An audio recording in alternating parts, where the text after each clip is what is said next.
mo noon ay habang buhay ang pangako na may isang lalaking di ka iiwan sa mundo.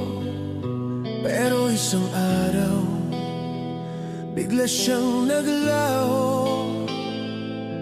Iniwan kang mag-isa kasama ng 3 niyong anak. Mga matang mapanghusga nakatingin sa'yo, mga salitang masakit patalim sa puso mo. Kinukutya ang iyong pagkatao at kalagayan. Parang kasalanan mong ikaw ay iniwan. Sa bawat gabi, tahimik kang lumuluha, nagdarasal na sana'y kayanin mo